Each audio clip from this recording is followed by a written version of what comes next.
కనుక చాలా భావోద్వేగానికి ఆయన గురయ్యాడు. ఆ భావోద్వేగం ఉంటానో సో ఈ పోతానో ఇన్సిడెంట్ తర్వాత ఖచ్చితంగా వరుస సెక్యూరిటీని ఇంకొంచెం పెంచేటువంటి అవకాశం ఉంది. మీరన్నట్టుగా సమీక్షలు ఇవన్నీ కూడా చేస్తారేమో. ఇంకా కాస్త గట్టిగానే వీటన్నిటిపైన దృష్టి కూడా పెడతారు కావచ్చు. అయితే ఇప్పుడు ఈ మార్టిన్ అనే ఈ 21 ఇయర్స్ యువకుడు ఎవరైతే ఉన్నాడో ఇతను నిజంగా యువకుడు. ట్రంప్పై కక్ష పెంచుకొని ఆయన తీసుకున్నటువంటి నిర్ణయాలకు అగెనెస్ట్గా వాటికి వ్యతిరేకంగా చంపాలి అని ప్లాన్ చేశాడు అని కొందరు అంటున్నారు. డెలిబరేట్గా చేశాడు అనేది. అయితే కొంతమంది ఆయన మానసిక స్థితి సరిగా లేదు అండ్ మోరోవర్ ఈ ట్రంప్కి సపోర్ట్ చేసేటువంటి ఫ్యామిలీని వాళ్ళది చంపేటువంటి అవకాశమే లేదు మానసిక స్థితి వల్ల అని చెప్పేసి కొంతమంది రిపోర్ట్స్ చేస్తున్నారు. అమెరికాలో ఒకటి జనరల్ గా ఈ మానసిక రోగాలు చాలా ఎక్కువ ఉన్నాయి. మనము అప్పుడప్పుడు చూస్తూ ఉంటాం. వాళ్ళు mental fitness is the biggest issue in America. దాని కారణంగానే సైకియాట్రిస్ట్ కు చాలా డిమాండ్ ఉంటుంది అమెరికాలో. మన దగ్గర సైకియాట్రిస్ట్ దగ్గరికి ఎవరికైనా వెళ్ళారంటే అరే వాడు పాగలయ్యాడు అని అంటారు. సైకియాట్రిస్ట్ కి ఇక్కడ డిమాండ్ ఉండదు అసలు, ఏ డాక్టర్ కూడా. అక్కడ చాలా డిమాండ్ ఉంటుంది. అందుకే మన దగ్గర చదువుకున్న వాళ్ళు కూడా అమెరికాకు వెళ్తారు. మెడిసిన్స్ కూడా ఎక్కువ, సైకాట్రీ సంబంధించిన మెడిసిన్స్ ఎక్కువగా అమ్ముడబోతూ ఉంటాయి. తన ఇష్యూస్ దాని కారణంగా మనం స్కూళ్ళల్లో చిన్న చిన్న బళ్ళల్లో కూడా పిల్లలు కూడా గన్ తీసుకొచ్చి పటపట 10 మందిని ఫైర్ చేసి నవ్వుకుంటూ వచ్చి అరెస్ట్ అవుతాడు వాడు. అంటే ఎంత ఎంత పిచ్చోళ్ళు వీళ్ళంతా కూడా. అభివృద్ధి చెందిన దేశమే ఉండొచ్చు కానీ మెంటల్ ఫిట్నెస్ అనేది ఈరోజు వాళ్ళని వేధిస్తున్నటువంటి సమస్య ఇది. కనుక వీడు వచ్చి కొట్టాడు పోయాడు, రీజన్స్ మనకు తెలియదు. రీజన్స్ ఆయన డెసిషన్సే కావచ్చు. తర్వాత ఈ మధ్య కాలంలో ట్రంప్ పీరియడ్ లో విపరీతమైన డివిజన్ జరిగిపోయింది ప్రజల మధ్య. ఈ యొక్క ఇదేమైందంటే కంప్లీట్ గా లిబరల్ థాట్ ఉండే ప్రజలు ఒకవైపు అయిపోయారు, ఫెనటిక్ థింకింగ్ ఉండే వాళ్ళు కంప్లీట్ గా వీళ్ళు నేషనలిస్ట్ థింకింగ్ అనే పేరు మీద ఇది మాగా గీగా ఈ స్లోగన్స్ అన్ని వచ్చేసాయి. అమెరికా క్యారెక్టర్ కాదు అది. అమెరికా కాస్త లిబరల్ క్యారెక్టరే ఎక్కువగా ఉండేది. తన ఈ ట్రంప్ డెసిషన్స్ అన్ని కూడా పూర్తిగా ఇంతవరకు ఉన్నటువంటి థాట్ ఏదైతే ప్రాసెస్ ఏదైతుందో దానికి భిన్నమైనటువంటిది. కంప్లీట్ గా వోకల్ అయిపోయారు కంప్లీట్ గా. కనుక ఈ స్లోగన్స్ కానీ ఈ డెసిషన్స్ కానీ ఉండొచ్చు, తప్పకుండా ఆ ప్రభావం ఉండి ఉంటుంది. పిచ్చోళ్ళు అయిపోతుంటారు కొన్ని నిర్ణయాలు చేసినప్పుడు. సో అందులో నుంచి ఈ పౌరులు అలాంటి వాళ్ళు కూడా తిరగబడేటువంటి అవకాశం ఉంది. కానీ వాస్తవంగా ట్రంప్ కూడా తెంపరితనం ఏదైతే ఉందో, ఒక పద్ధతి పాడు లేకుండా స్వయంగా సుప్రీంకోర్టు ఆయనను పట్టుబట్టి నీకు అధికారం లేకుండా కూడా ఎలా చేస్తావు అని, కనుక నీకు చట్ట విరుద్ధమైనటువంటి పని అది డెసిషన్ తీసుకున్నాడు. చెప్పినా కూడా ఎమర్జెన్సీ లేదు, నెక్స్ట్ డేనే మళ్ళీ ఇంకాస్త టాక్సెస్ పెంచినటువంటి పరిస్థితి. ఆయనని ఏమనాలో అర్థం కాదు. ఏమన్నాలో అర్థం కాదు.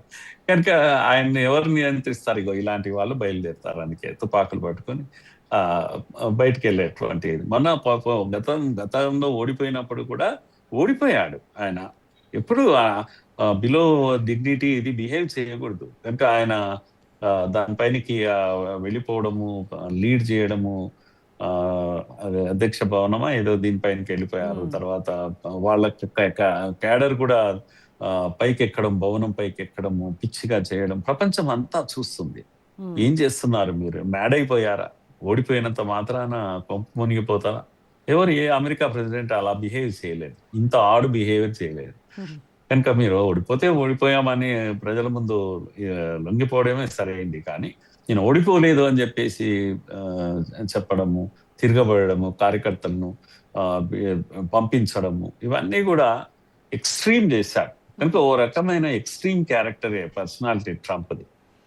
దాని కారణంగానే ఈ డివిజన్ వస్తుంది.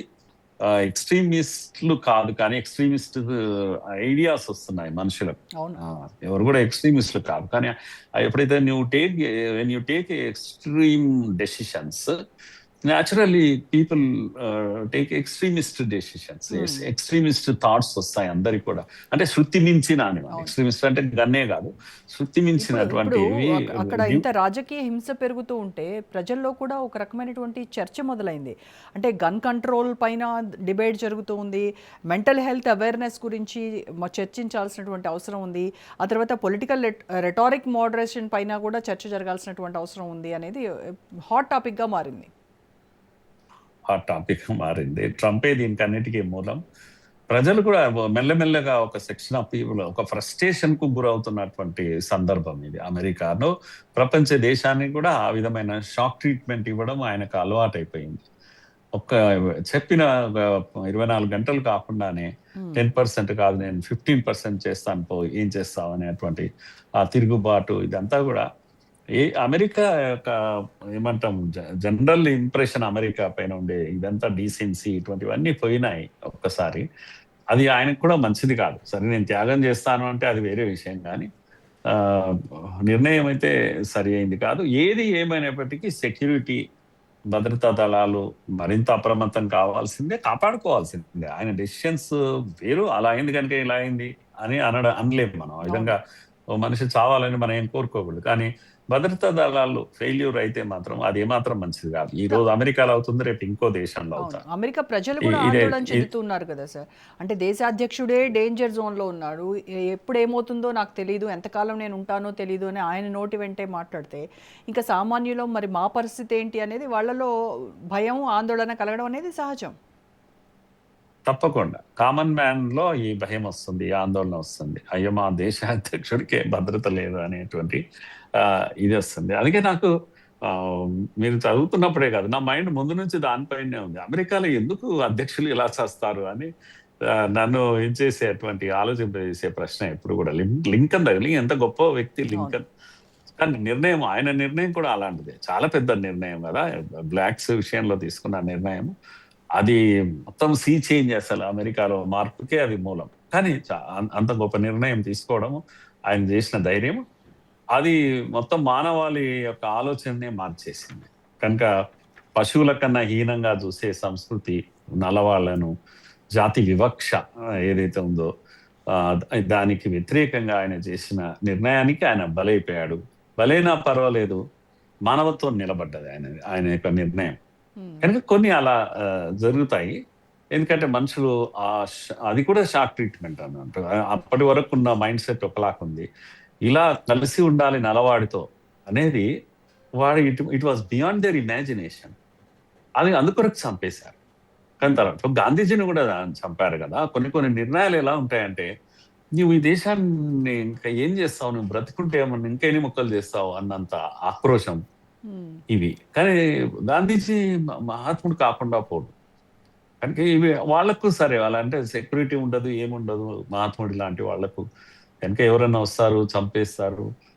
దాని ఫలితం ఏముంటుంది అంటే, ప్రజలు నిరంతరం 100 ఏళ్ళైనా సరే ఆయనను మర్చిపోలేరు. ఆయనను మహాత్ముడు అన్నారు, లేకపోతే జాతిపిత అనుకున్నారు. కనుక అలాంటి త్యాగాలు జరుగుతాయి.